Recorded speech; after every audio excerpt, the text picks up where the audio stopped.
Welcome to the Plume and Page. Today's story is Pride and Prejudice by Jane Austen. Chapter 49.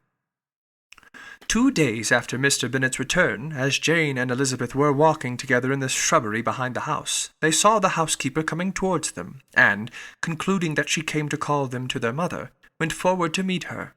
But, instead of the expecting summons when they approached her, she said to Miss Bennet, "I beg your pardon, madam, for interrupting you, but I was in hopes you might have got some good news from town, so I took the liberty of coming to ask." "What do you mean, Hill? We have heard nothing from town." "Dear madam," cried Miss Hill in great astonishment, "don't you know there is an express come for master from Mr. Gardiner? He has been here this half-hour, and master has had a letter." Away ran the girls, too eager to get in to have time for speech. They ran through the vestibule into the breakfast-room, from thence to the library. Their father was in neither, and they were on the point of seeking him upstairs with their mother, when they were met by the butler, who said, "If you are looking for my master, ma'am, he is walking towards the little copse." Upon this information, they instantly passed through the hall once more, and ran across the lawn after their father, who was deliberately pursuing his way towards a small wood on one side of the paddock. Jane, who was not so light nor so much in the habit of running as Elizabeth, soon lagged behind, while her sister, panting for breath, came up with him, and eagerly cried out, "Oh, papa, what news, what news? Have you heard from my uncle?" "Yes, I have had a letter from him by express." "Well, and what news does it bring, good or bad?" "What is there of good to be expected?" said he, taking the letter from his pocket. "But perhaps you would like to read it."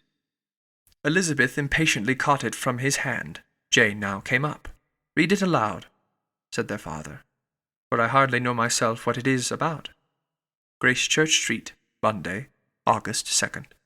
My dear brother, at last I am able to send you some tidings of my niece, and such as, upon the whole, I hope it will give you satisfaction.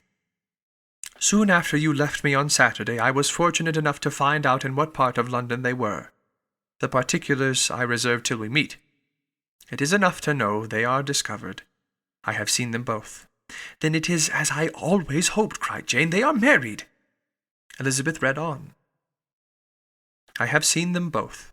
They are not married, nor can I find there was any intention of being so. But if you are willing to perform the engagements which I have ventured to make on your side, I hope it will not be long before they are. All that is required of you is to assure to your daughter, by settlement, her equal share of the £5,000 secured among your children after the decease of yourself and my sister, and, moreover, to enter into an engagement of allowing her during your life £100 per annum. These are conditions which, considering everything, I had no hesitation in complying with, as far as I thought myself privileged for you. I shall send this by express, that no time may be lost in bringing me your answer. You will easily comprehend from these particulars that Mr. Wickham's circumstances are not so hopeless as they are generally believed to be. The world has been deceived in that respect, and I am happy to say there will be some little money, even when all his debts are discharged, to settle on my niece, in addition to her own fortune. If, as I conclude will be the case, you send me full powers to act in your name throughout the whole of this business, I will immediately give directions to Haggerstone for preparing a proper settlement. There will not be the smallest occasion for your coming to town again. Therefore stay quiet at Longbourn, and depend upon my diligence and care. Send back your answer as fast as you can, and be careful to write explicitly. We have judged it best that my niece should be married from this house, of which I hope you will approve. She comes to us today. I shall write again as soon as anything more is determined on. Yours, etc. E.D.W. Gardiner. "Is it possible?" cried Elizabeth, when she had finished. "Can it be possible that he will marry her?" "Wickham is not so undeserving, then, as we thought him," said her sister. "My dear father, I congratulate you." "And have you answered the letter?" cried Elizabeth. "No, but it must be done soon." Most earnestly did she then entreaty him to lose no more time before he wrote. "Oh, my dear father," she cried, "come back and write immediately. Consider how important every moment is in such a case. "Let me write for you," said Jane, "if you dislike the trouble yourself." "I dislike it very much," he replied, "but it must be done." And so saying, he turned back with them and walked towards the house. "And may I ask," said Elizabeth, "but the terms, I suppose, must be complied with." "Complied with? I am only ashamed of his asking so little. And they must marry, yet he is such a man." Yes, they must marry. There is nothing else to be done. But there are two things that I want very much to know. One is, how much money your uncle has laid down to bring it about. And the other, how am I ever to pay him? "Money? My uncle!" cried Jane. "What do you mean, sir?" "I mean that no man in his senses would marry Lydia on so slight a temptation as 100 a year during my life, and 50 after I am gone." "That is very true," said Elizabeth, "though it had not occurred to me before. His debts to be discharged, and something still to remain? Oh, it must be my uncle's doings. Generous, good man, I am afraid he has distressed himself. A small sum could not do all this." "No," said her father. "Wickham's a fool if he takes her with a farthing less than 10,000 pounds. I should be sorry to think so ill of him in the very beginning of our relationship." 10,000 pounds! Heaven forbid! How is half such a sum to be repaid? Mr. Bennet made no answer, and each of them, deep in thought, continued silent till they reached the house. Their father then went on to the library to write, and the girls walked into the breakfast-room. "And they are really to be married," cried Elizabeth, as soon as they were by themselves. "How strange this is! And for this we are to be thankful. That they should marry, small as is their chance of happiness, and wretched as is his character, we are forced to rejoice. Oh, Lydia!"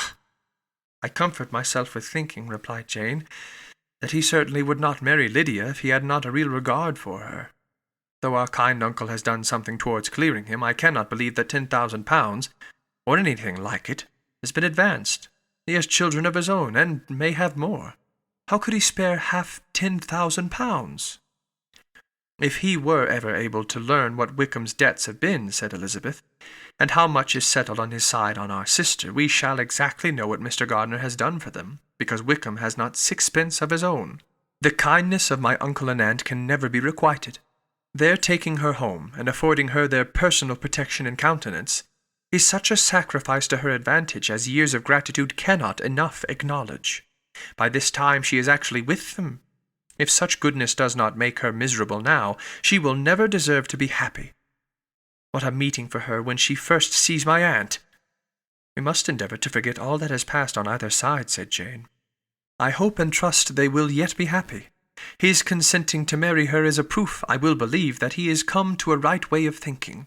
Their mutual affection will steady them, and I flatter myself they will settle so quietly, and live in so rational a manner, as may in time make their past imprudence forgotten." "Their conduct has been such," replied Elizabeth, "as neither you nor I, nor anybody can ever forget. It is useless to talk of it." It now occurred to the girls that their mother was in all likelihood perfectly ignorant of what had happened. They went to the library, therefore, and asked their father whether he would not wish them to make it known to her. He was writing, and, without raising his head, coolly replied, "Just as you please." "May we take my uncle's letter to read to her?" "Take whatever you like, and get away." Elizabeth took the letter from his writing-table, and they went upstairs together. Mary and Kitty were both with Miss Bennet. One communication would, therefore, do for all. After a slight preparation for good news, the letter was read aloud. Miss Bennet could hardly contain herself. As soon as Jane had read Mr. Gardiner's hope of Lydia's being soon married, her joy burst forth, and every following sentence added to its exuberance. She was now in an irritation as violent from delight as she had never been fidgety from alarm and vexation. To know that her daughter would be married was enough. She was disturbed by no fear of her felicity, nor humbled by any remembrance of her misconduct. "My dear, dear Lydia," she cried, "this is delightful indeed. She will be married.